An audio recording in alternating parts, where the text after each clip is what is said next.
Assalamualaikum warahmatullahi wabarakatuh. Halo teman-teman semua, selamat datang kembali di Zainal Creator. Kali ini saya akan sedikit mengulas soal kelebihan, kekurangan, dan spesifikasi dari mobil Suzuki Karimun Kotak. Ya, khusus Karimun Kotak ya teman-teman. Tapi sebelum kita lanjutkan videonya, alangkah baiknya jika belum subscribe silahkan klik subscribe terlebih dahulu. Oke, Suzuki Karimun Kotak merupakan city car berpenampilan boxy yang masuk dalam daftar wishlist incaran para kawula muda Indonesia saat ini. Berbeda dengan generasi setelahnya, Karimun Kotak dengan kode SL410R atau dengan nama lain wagon Airway di negara asalnya tersebut memiliki tampilan yang unik sebagai ciri khasnya. Menurut sejarahnya, Karimun Kotak memulai perjalanan di tanah air pada tahun 1999 oleh Suzuki Indomobil Motor sebagai anak perusahaannya di Indonesia. Saat itu, status daripada mobil ini didatangkan secara utuh dari Jepang atau bisa disebut CBU, completely built up. Selanjutnya, pada tahun 2003 sampai dengan 2006, Suzuki Indonesia merubah status Karimun Kotak yang semula CBU menjadi CKD, completely knocked down, yang dirakit di pabrik Suzuki di Tambun, Bekasi, Jawa Barat. Dari sisi eksterior, mobil Karimun Kotak generasi awal hanya ada satu tipe saja.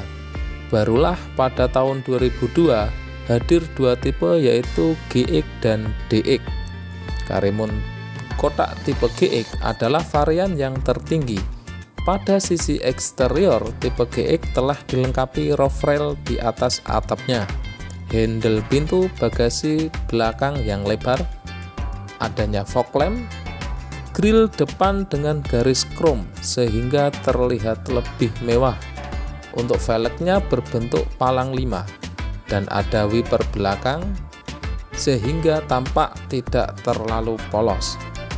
Tampilan depan dari mobil Suzuki Karimun Kotak generasi pertama ini masih bisa enak dilihat meski usianya tak lagi muda.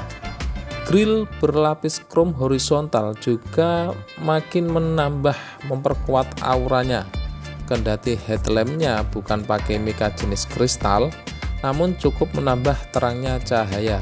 Sayangnya, adanya fog lamp hanya tersedia di tipe GX. Dari sisi interior, Suzuki Karimun Kotak ini yang generasi pertama tipe GX dan DX tidak memiliki banyak perbedaan. Bedanya pada tipe GX sudah dilengkapi dengan front door trim pouchcat di pintu depan.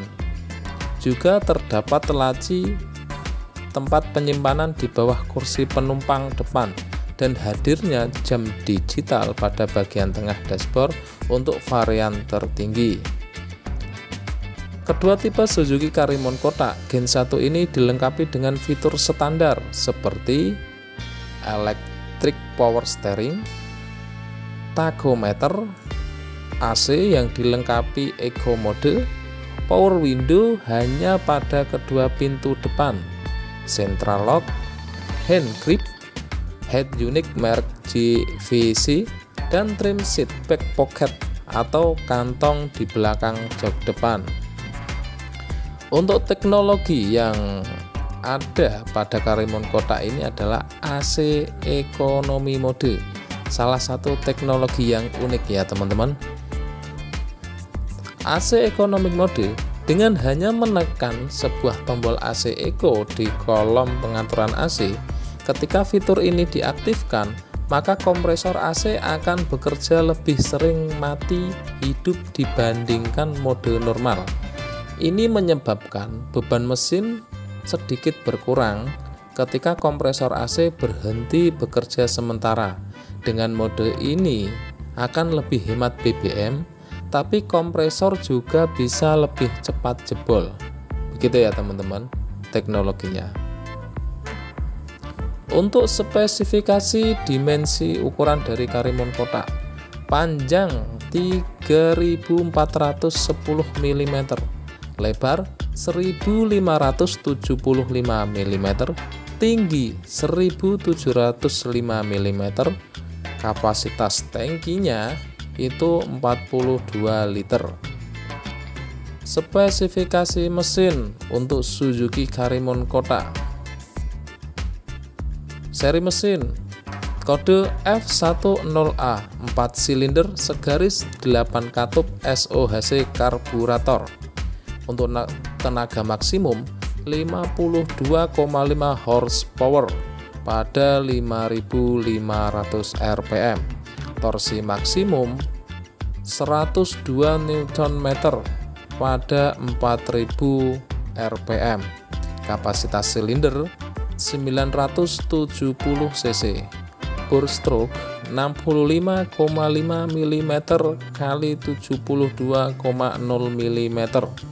Untuk transmisinya ada 5 percepatan untuk manual, penggerak roda depan. Ya, penggeraknya roda depan ini ya teman-teman. Kelebihan dari Suzuki Karimun kotak yaitu ada beberapa ya teman-teman. Bentuk kotak membuat mobil ini lumayan lega. Itu kelebihan salah satunya. Konsumsi BBM yang cukup irit, spare part yang murah dan juga layanan servis yang banyak, harga jual bekas bertahan, perawatan terbilang mudah dan murah, pakai mesin Suzuki Cherry yang terkenal bandel, suspensi empuk dan cukup stabil. Itu kelebihannya. Untuk kekurangannya yaitu bentuk kotaknya bukan selera semua orang. Body roll cukup berasa pada saat belok dan kecepatan tinggi. Kaki-kaki terbilang ringkih. Tenaga mesin yang kecil, harus sering melakukan tune up. Mesin masih menggunakan sistem karburator. Itu kekurangannya ya teman-teman. Untuk harga dari mobil ini sendiri yaitu berkisar antara 40 sampai dengan 60 jutaan. Harga tersebut dipengaruhi dari kondisi mobil itu sendiri dan pajak mobil itu sendiri. Begitu ya teman-teman ya. Oke. Sekian ulasan saya kali ini. Jika dirasa masih ada yang kurang, bisa ditambahkan di kolom komentar, ataupun yang punya pengalaman dengan mobil ini bisa ditambahkan di kolom komentar. Saya akhiri. Wassalamualaikum warahmatullahi wabarakatuh. Jangan lupa tinggalkan like dan komentar.